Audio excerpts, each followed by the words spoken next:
So today's video is about business. It's about making money halalically, basically. Assalamu alaikum, beautiful people. Welcome or welcome back. Hi, if you're new here, I'm Sumayya Imam, and you are welcome to my channel. I got this inspiration from a video I watched, and I was like, oh no, my audience needs to hear this. Also, because I was working on something similar, considering the fact that I recently started a new business. I know many of us are in that age range where we're either looking for a job, or maybe we've gotten a job, we're working, or we're trying to start a business, or we've already started the business and we're working on it, or something like that. If you're in that category, this video is for you. Even if you're not in that category, I hope you find something in this video that is helpful to you. I'm currently reading a book called Baraka Effect by Muhammad Faris. And in the book, he's explaining how, as humans, we've lost a lot of baraka in our lives, businesses, or whatever it is we're doing. And he said that humans have embraced something called the hustle culture. Basically, the hustle culture is like a Western mindset of life and living and blah blah. Basically, that's how the world is now. So you just have to tilt towards where the world is going to, leaving your Islamic values behind, which is erasing the barakah in your life. To the point where I've read in the book, I think this is the best way to summarize it. I think that book is a must read for every Muslim. It's not completely related to business. It's not even business. It's just about barakah in anything, like anything. So that book is going to relate to you in any way. May Allah grant us barakah in whatever it is we're going into or whatever it is we already are in. Shout Amin. I want this video to be like a how to kind of how to run your business halalically. So I'm going to go with steps. I've jotted some things down, and most of these things are based on the teachings of the Prophet Muhammad sallallahu alaihi wasallam. And yeah, so steps on how to run your business halalically. The first one is to set your intention. You know that anything you want to do in your life, basically, you should set intention for it. And it could be something like, I want to sweep. You can get reward from sweeping. Do you guys know that? If you don't know that, please listen to me carefully. In Islam, cleanliness is a huge deal. So you can get reward from sweeping by setting the right intention. By saying something like, Yalla, I want to sweep because you said we should keep ourselves clean. Yalla, I'm doing this for your sake and this and that. This is like a hack. A hack for free reward of the chores you do every single day. You just say to your mind as you're sweeping, and that's it. Reward coming down. So setting intention for whatever it is you're doing in your life is very important. And in business coaches and motivational speakers will tell you that is your business solving any problem. If you're starting a business, a brand, blah blah, it should be solving a problem. You can also use setting intention here. If you are already in a business, it's still okay. You don't have to like be starting a business to set your intention. You can do it at any time. Step two, make sure the source of your money for your business is halal. Let me shout. Make sure the source of the money for your business is halal. So the source of your money being halal, for example, don't go and do Yahoo and be like, I'm going to convert it to something halal now. eh? Are we deceiving ourselves here? If the source of the money for your business is not halal, it affects your business for the number of years your business exists. Every single step of it. Deceive yourself that I got the money from so place or from so person, when you know that the source of that person's money is not halal. Don't go and be like, even though I got the money from so person, I'm doing a halal thing. So no, except if you don't know, Allah does not blame us for anything we don't know. But if you know and you decide to just ignore it, um don't lie to impress customers or cheat to stand a chance against competitors. Lying and cheating are huge sins in Islam. Allah hates people that cheat. So just don't do that. Don't. You're better than that. We are better than that. Don't lie about your products. Don't exaggerate it. Why do you need to make it to look all shiny and glamorous? If that is not how your product is, don't tell the customer that is how your product is. So that would avoid this situation of what I ordered versus what I got. If you're selling perishable goods, like people that are into samosas, small jobs, all those things, many ladies now are going into that. If you're selling that, don't sell something that is sour. Maybe because you did it 2 days ago and it's got a bit sour, and then you were not able to like sell out. You will now sell it today again. My sister. Instead, accept that as a loss. It happens in businesses, it happens in life generally. Accept it as a loss and tell Allah that you're not selling this for His sake, because He said we shouldn't cheat and we shouldn't lie. Ya Allah, I'm not selling this for your sake and I'm really doing it for you. I'm not going to mix up this old one with the new one and just make everything sour. I'm not going to cheat anybody. Ya Allah, please let today's one sell out. Ya Allah, let me not keep having loss in my business. Just imagine something like that. Isn't that beautiful? Instead of you to be selling something that is sour, your business is slowly going to die because you're even chasing customers away. Let's take a little bit of break so I can use this opportunity to tell you guys about my new business.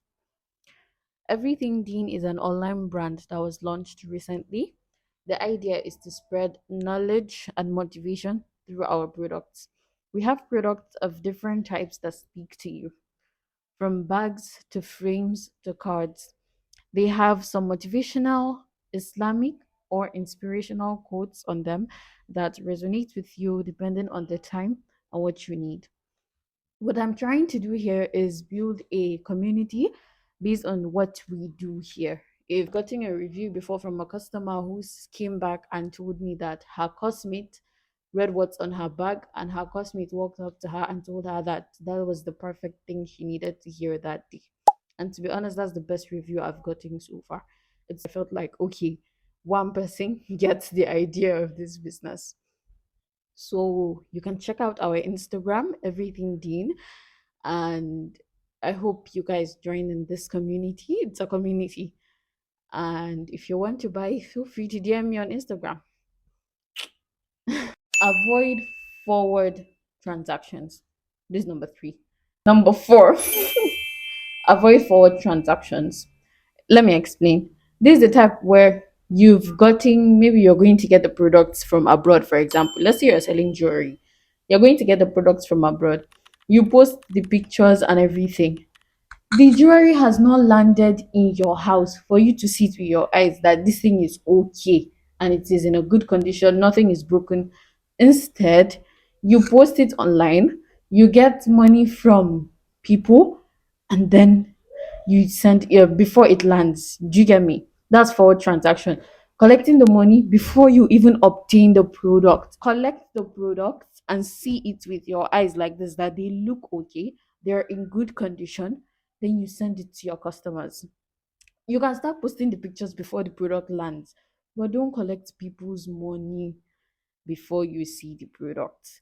I saw this that said, be careful to not swear when running your business. So I guess this is number 5. Be careful to not do a lot of wallahi, talahi, wallahi.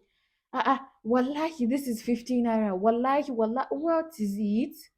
Even if you're not lying, if you're saying the truth, don't just be swearing. Don't just be doing a lot of wallahi, wallahi. Wallahi is a very strong word that we misuse now, especially in the north in Nigeria here. Oh my God. So please don't misuse wallahi when you're running your business. It could take out the baraka of your business. No, sister. Ew. It's supposed to be rather, ugh. Your trade shouldn't distract you from remembering Allah. Remember that Allah is the one that is putting barakah, that is blessing whatever it is you get into. I remember that in starting, you've put your intention and everything. Along the line, you could get distracted. But if you have many sales, remember to be grateful. If you have loss, remember to be grateful. Fiha khair. The mindset of inshallah khair. Hope it's for good. Allah knows why it happened. You get it?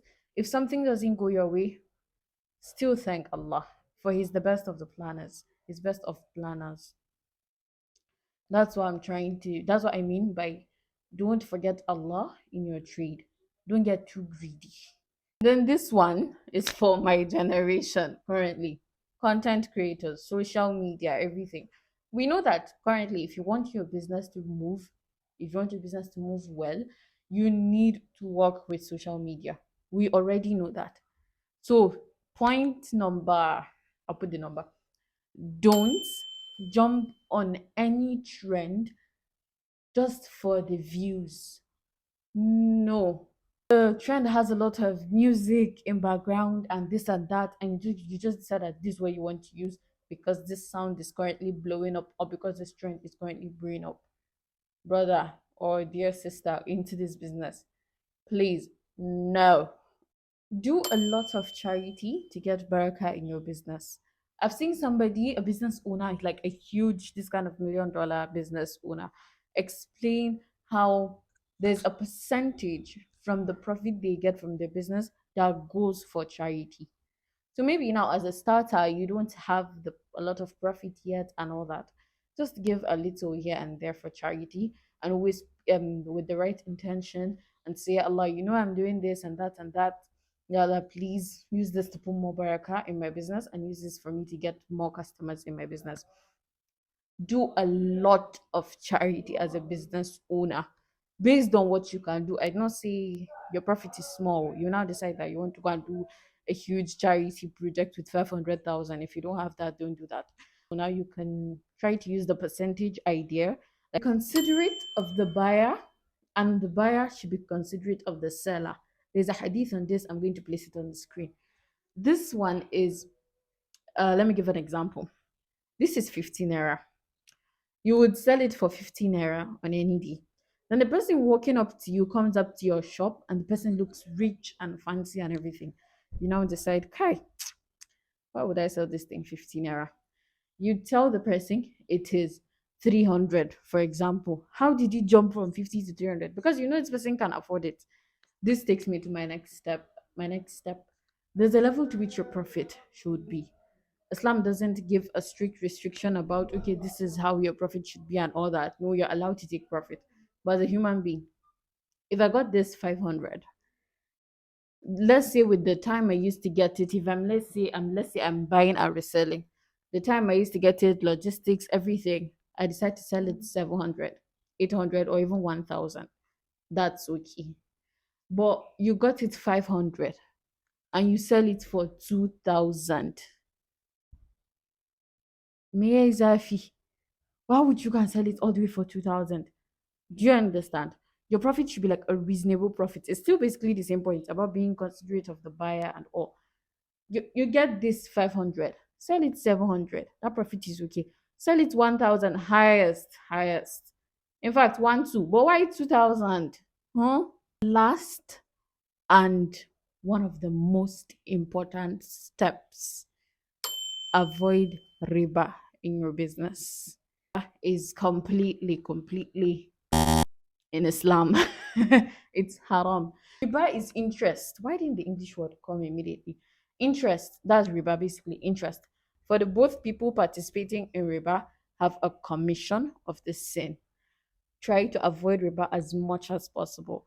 If it means you take loan from more of Islamic banks like Taj Bank, Jaiz Bank, to avoid the rate of interest, or if it means you take loan from a person, if it's like a small money, 50K, 100K, from a person, so that you can just pay back that same amount of money. Allah assist us in this journey of life that we're in, and may Allah make it easy for us. I pray that if you're watching this video and you have a business or you're going into one, I pray that this video has helped you in one way or the other. Please share it to a friend that is also into business so we can all learn and journey together, inshallah. Don't forget to subscribe.